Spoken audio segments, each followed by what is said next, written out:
each one of us are playing a role to enable and improve the lives of the entrepreneurs. So some of the challenges which have been identified in the startup world, something like early stage funding, I think that's something which has been one of the most important areas which entrepreneurs look at it. For a decade, we have seen a lot of early stage funding ventures have come up, and where BSc also has been playing a role, and I'm just sharing in my conversation down the line. Second thing is the lack of mentors and advisors. That's where another area where the early stage guys, you are seeing the college guys coming out and starting their own world, and in the middle they just fall out. That's where the roles of the mentors and advisors comes into play. And the third is important is the robust infrastructure. So robust infrastructure is not about only the companies like WeWork and those kind of stuff, only providing the infrastructure, but also the other ecosystem partners, which are like your legal advisors, your financial advisors, then multiple people play a role in terms of creating this complete startup which is going to be the leading this one. So there are many government initiatives I think been highlighted by other dignitaries right now by the government of India. There's been like Startup Innovation Mission, Startup India Seed Fund, Startup India Initiative, then you've got support for intellectual property protection, and Mudra Banks, credit guarantee, and so on and so forth.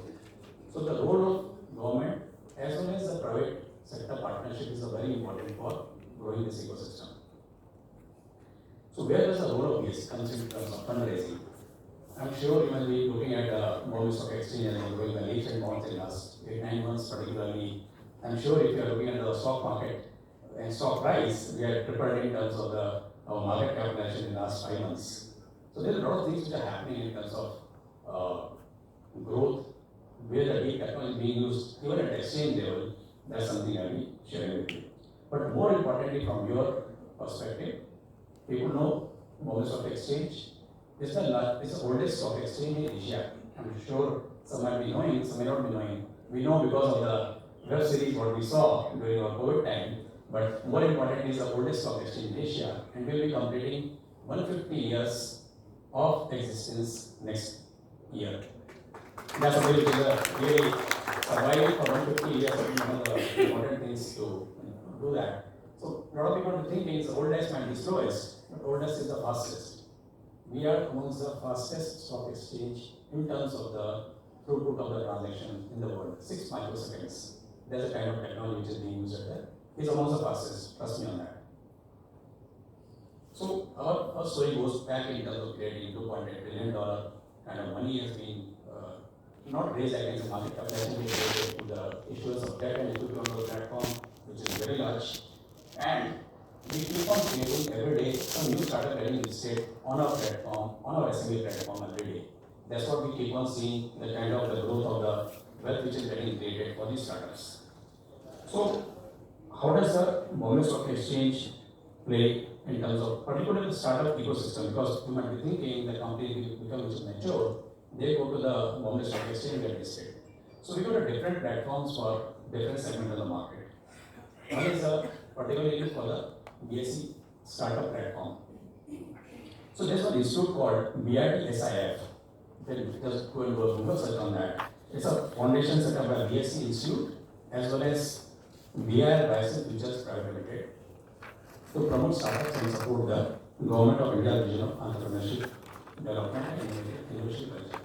So those startups actually which get identified, they get a space in Bombay Stock Exchange building, and they are nurtured, mentored, advised, and multiple support is given to them. So that's one is something which was news to me when I joined a couple of months back in the BSc. Another part which is there in terms of the BSc startup is the BSc SME startup platform, where the companies from the 10 crores to 25 crores kind of revenue side, they get listed. So one of the things which I as an entrepreneur when I did a semi-entrepreneurship in my career, go out in bank and all that.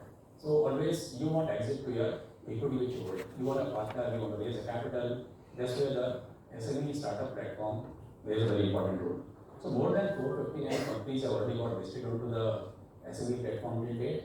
More than 5,700 crores was raised in the primary issuance of the capital, Out of these 459 companies, 179 companies have already moved on to the main board platform where you guys generally buy and sell on your markets in that case.